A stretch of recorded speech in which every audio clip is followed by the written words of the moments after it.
Assalamualaikum. Welcome to Member Spotlight by MCOB, Allied Muslim Chamber of Business. Today we have with us Reza Motalebpour from INGWE Global Mobility and Investments. Welcome, Reza. Thank you, Mr. Kashif. It's great to be here at the AMCOP, interview online, reaching out to all the members around the world. No, thank you for being part of this journey and being a member here. Please share with us how you started and what inspired you to start INGWE. Well, it's an interesting story. I was a physical commodities trader for over 20 years, meaning I was involved in different locations using arbitrage of physical various commodities between Asia, Southeast Asia, Europe, North America, and Africa. And that part of that, my family business is still running on the side. But when I moved from Dubai to Canada, well, that was my second move to Canada, actually. I recycled myself back to Canada. I wanted to start something fresh and new.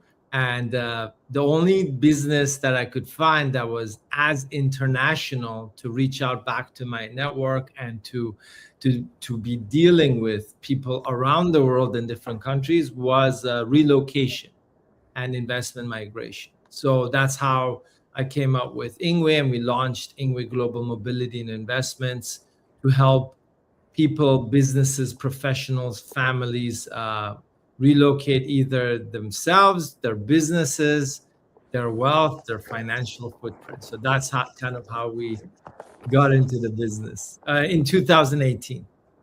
2018. So now you have been doing it for about 8 years. So right now, where are your main operations? Our main operations, well, we started in Toronto, Canada, but we've relocated most of our operations now in Panama.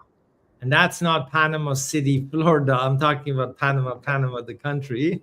So that's one of our focuses. So right now we're in between Canada and Panama as our main operations. Okay, all right. So let's go take a deeper dive into the services that you are providing and what type of people should be reaching out to you for help. Yeah, so it's any person such as entrepreneurs or professionals, business owners, and even families that are looking for a presence in another country. So in the traditional sense, many people think immigration, but we're really not an immigration company per se. We help create financial footprints for corporations, businesses, professionals to structure entities, whether it's a bank account in an offshore setting or a free zone or a company, and even Plan B residences. So we call these alternative residences and citizenships. Sometimes it can be relocation as well, but half of our clients don't relocate. They set up their presence in these different jurisdictions, which are very tax-friendly, optimized taxation, in order to thrive in terms of business or plan for maybe the future in terms of their wealth succession or wealth conservation. Because one of the key things that my motto is, usually if anyone checks out my YouTube, is that we try to keep more of your money in your pocket instead of to the politicians. So in this day and age, everyone's looking to grow and have higher income and earn more. But what we say is that when they reach that point, the next level is to conserve that, to save that and keep more of your money in your pocket. And that's why we work in places like Panama and other tax-friendly jurisdictions, which can help entrepreneurs, professionals, and family keep their wealth in their own pocket. Is there a certain size of that you would, like a minimum that you would cater to? Anyone who can, even anyone who can incorporate a business, which can cost a few $1,000s, to higher investment thresholds, right? So our product range or portfolio is anywhere from a basic few $1,000 incorporation or bank account to a larger investments in real estate or passport programs, which can range anywhere from 300,000 to 500,000 US dollars. So it really depends. So we don't have one product that we're selling all the time. It depends on your needs, because some clients, they don't need a passport. They don't need investment in real estate in other jurisdiction for residency. They may just incorporate or ask us to set up a corporate tax structure overseas with for them with a bank account. So we're quite flexible on those terms. Okay, just to educate our audience Yeah. related to, you have areas that you're working in, Canada and Panama. Yeah. So, what are the benefits that they should expect if they incorporate their business there or migrate Yeah. come out? So right now, Canada, I don't think is as conducive now for business owners or investors. So that's why we started in Canada, but we've shifted towards Panama. So right now, previously we were also helping with GCC like Dubai or free zones, but because of the geopolitics right now, we're just focusing on Panama at the moment. And of course, we can also help incorporate in Hong Kong. The benefits people receive is for example, Panama you can become eligible for citizenship after 5 years without actually having to live in the country. So similar like the Portugal Golden Visa, where people can invest in a fund and in 5 years, in 10 years actually now, they can become qualified for citizenship without living there. Panama has the same thing, and it's a territorial tax system. So similar like Hong Kong and let's say Marshall Islands, where anything you earn outside, whether it's crypto or trading, you don't get taxed on it because it's outside of Panamanian borders. And the core of any foundation, if anyone is looking to relocate, I'm in Panama at the moment, is about safety, healthcare, and good weather. It's 365 days sunshine. And the safety now, funny enough, and many people won't believe me, Panama City is safer than most major metropolitan cities in North America. So Okay. there's a lot of advantages that people have with the tax optimization, lower cost, alternative residencies, future passport eligibility, and they have free zones as well, and very good banking because it's a US dollarized economy. So you don't have the typical currency risk. So similar to why people operate in Dubai or free zones, right? It's because it's pegged, right? So you don't have that. In Panama, it's the same thing. But to be very honest with you, I don't think Panama has had the same marketing and that brand and that global awareness that Dubai or other regions like Hong Kong, Singapore have had over the last like 10, 20 years. But I believe the next 10 years, Central, Latin, and South America is going to be the next growth area around the world. Okay.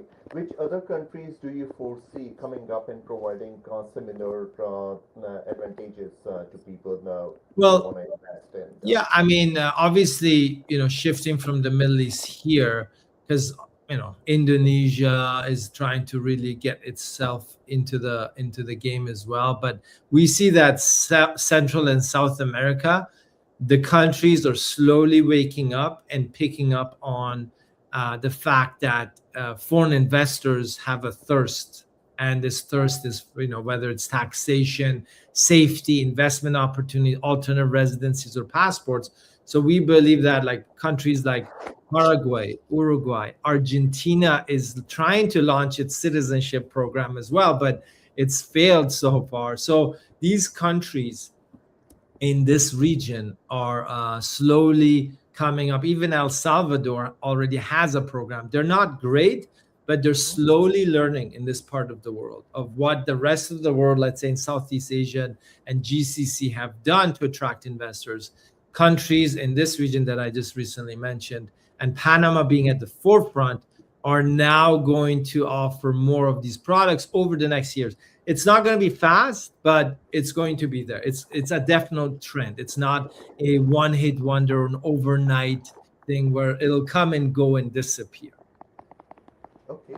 So from investment perspective, you Yeah. definitely you are working in Panama right now. And what are the other countries that are safe places to invest? Safe places to invest. Obviously, the Western world is typically quite safe. In Europe, let's say Portugal, for example, we've seen very strong real estate. It's had one of the strongest real estate markets in all of Europe. And since the unfortunate geopolitical situation in the Middle East, a lot of money has come out of that region back to other pockets. Um, whether it's Singapore or Hong Kong. Obviously, these are typical safe havens that most people know they're safe. But right now, we're seeing that in Central South America, probably Panama being the safest. Portugal is another great option. Obviously, Cyprus has always been in the, let's say, in the shadows, but it's always there as a EU member, having a safe a great lifestyle, and of course it's a euro currency as well. So those are our favorites. And Malta is always very solid. It's a small island, so the supply demand and the UK system keeps it in check. I would not personally be investing in these traditional Commonwealth countries in Canada, UK, because they're going through a challenging time. They're taxing the wealthy. The economies are not doing well, so they're just going out and trying to take money through more taxation. Um, I believe US is also still very strong in certain terms. So a lot of money flows to the US, but also these are the countries that we like in terms of like there's certainty. If I had to put money myself, I like Europe in certain countries, not all of them.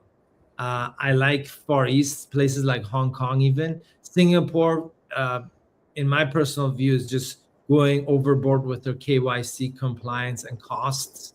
I think it's just like it's significantly higher because they're in a different league now. They've been working on this in this industry, in this sector for a very long time. But there's new diamonds in the rough, which I like to call in Central South America, like Panama, alongside the US, which I'm still bullish on. And of course, places like Portugal, Malta, Cyprus, I like because they're not oversaturated. A lot of these markets, maybe the cost of certain asset classes or the cost of services or the entry points to get in are just too high. And that's why I like value. So if I was in the financial markets, I like equities that offer value. And these are the countries that that I would be putting my money in. Okay, all right. And from immigration perspective, where do you see that, especially for people who are in North America, for Yeah. them to have another passport? Which countries would you recommend? Yeah, so North Americans, especially Americans, they like the Mediterranean. So the Americans are not so much after a passport, for example, right? Canadians are looking for more tax-friendly, good weather, good safety. So for Canadians right now, Panama, like Costa Rica, and Mexico, these are the three places. But with these countries, the countries that can offer a passport, obviously we have direct passport programs as well, but mostly people like either European passport or a North American passport. And then when they already have a North American passport, sometimes it's not a priority to get another passport, but when they look at it, well, they like Argentina, but the program isn't out yet. Panama is another option. And then they like Portugal because Portugal is the only country in the entire EU region where you could actually become a citizen without living there full time. You only spend like 35 days every 5 years, and you could still become eligible for. And Portuguese passport is in the top 5 in the world, right? So those are the countries that have value for their passports, and they're not just for sale where you can just go and buy it and everyone knows you bought it, right?